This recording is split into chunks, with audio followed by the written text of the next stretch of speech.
Greetings from Washington, D.C. This is Peter Thomas, the General Counsel of NAAOP. Well, there's been quite a tumultuous ride so far this year in Washington, but all you need to do is look at the news and you know that. But we wanted to start out on a very positive note.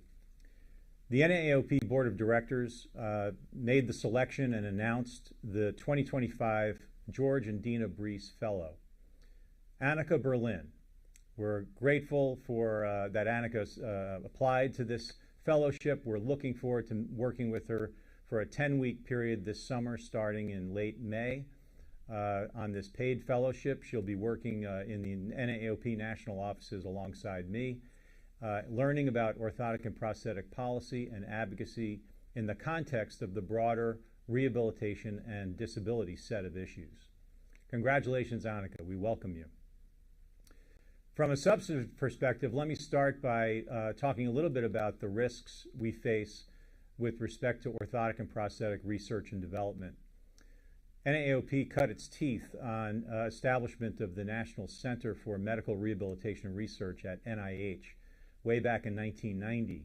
That program continues to be an important source of funding for O&P researchers. And in fact, NIH now conducts and supports over $900 million of rehabilitation research, of which O&P research is a component.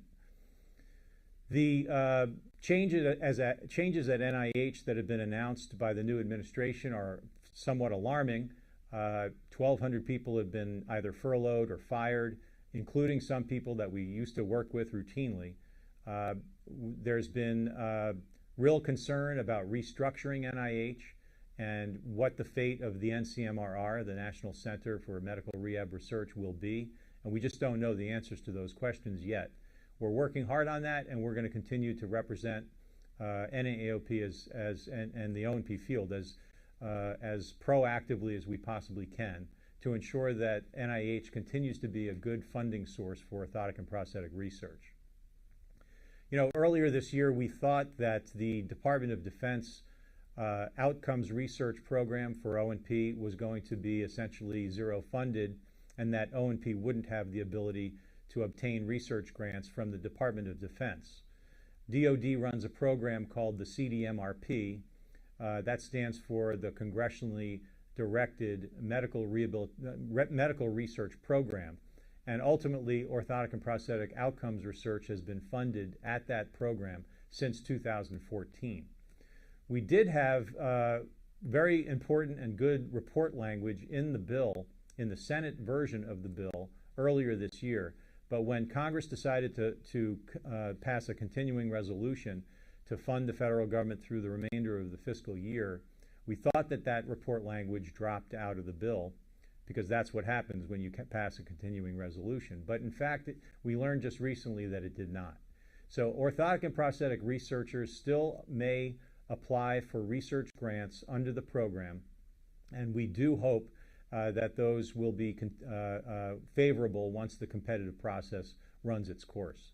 I want to take a moment to thank the O&P Alliance, to thank the Amputee Coalition, in particular Ashley White, to thank a few of the key researchers that have been working with us on this, Brian Hafner, Shane Werdeman, and many others for their extensive work on this issue, and we'll continue to keep that pressure on in fiscal year 2026.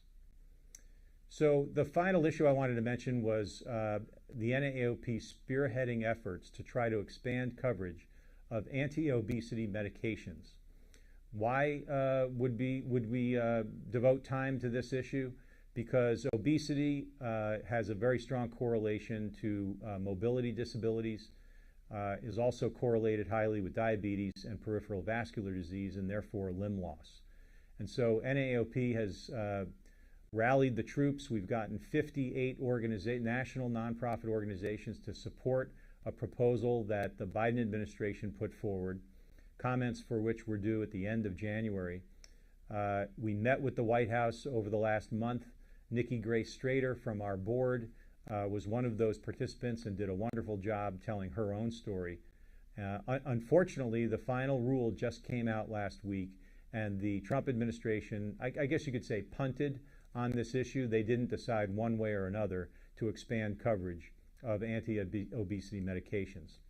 We'll continue to spearhead work on this issue and try to do all we can to move that issue forward, both under the Medicare and Medicaid programs. So with that, we look forward to next month's report, and thank you so much for supporting NAAOP.